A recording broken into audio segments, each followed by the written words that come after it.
अब इकिपुकुर स्टेसनमा चाहिँ एकदम प्याक स्टेसन हो। यहाँ चाहिँ धेरै लाइनहरू छ जस्तै कि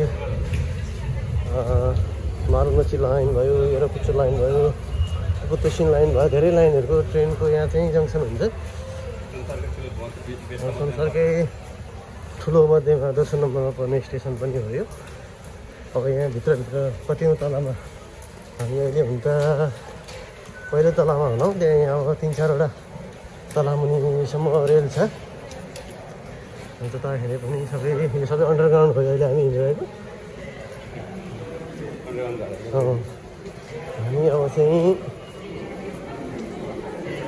कुन लाइनमा जाँदैछौँ हामी? हजुर एमावत लाइनमा जाँदैछौँ।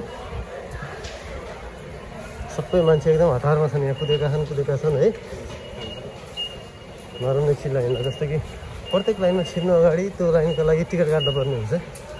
जस्तो कि यो चाहिँ मारुमची लाइन भयो। अब जस्तो कि अब हामी जेआर लाइन, टोकुटोजु लाइन भयो।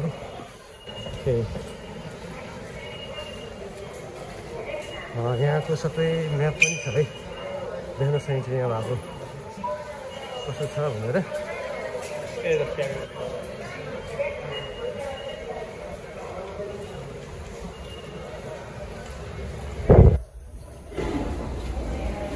मेरो यात्रामा यात्री विजय छ।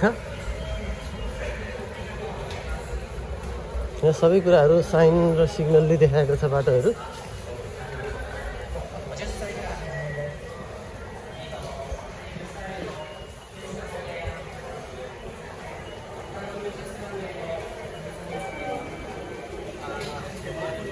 सबै मान्छे एकदम हतारमा देखिन्छन्। एकदम जापानमा समयको महत्त्व छ, सेकेन्डको।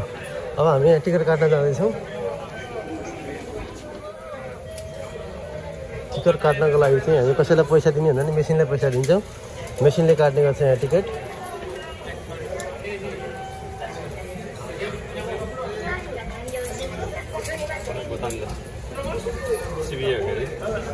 हामी जाने लोकेसन हेर्दैछौँ, त्यसपछि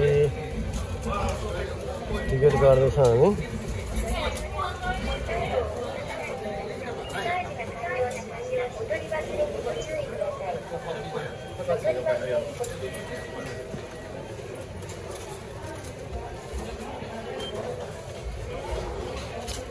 कतिको टिकट काट्नु पर्छ भन्ने हामीलाई थाहा भइसकेको छ। हामी पैसा राख्दैछौँ। यो पैसा राखिसकेपछि उसले सिधै टिकट दिन्छ। पैसा सबै मेसिन जान्छ। कति पैसा भएन त्यहाँ मेसिनले गन्दै पनि छ है।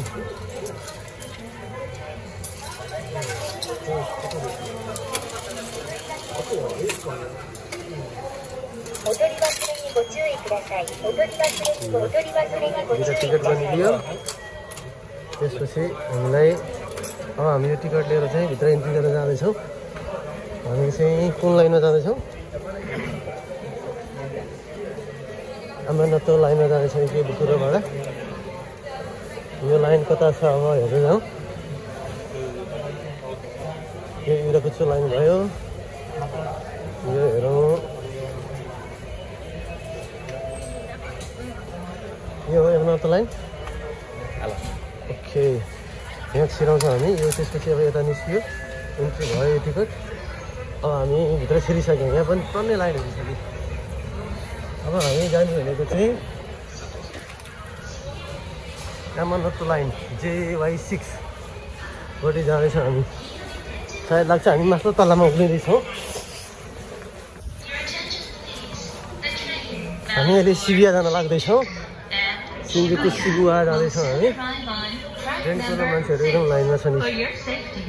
कसैलाई नसकिकन बसेका छन् है। हामी पनि आफ्नो ठाउँमा लाइनमा बसिसकेका छौँ। सबै मान्छेहरू ट्रेनको नौकरीमा बसेका देखिन्छ नि। रेल आउने बेला हुँदैछ। जापानको ट्रेन चाहिँ जेल रेल आइसकेको छ है।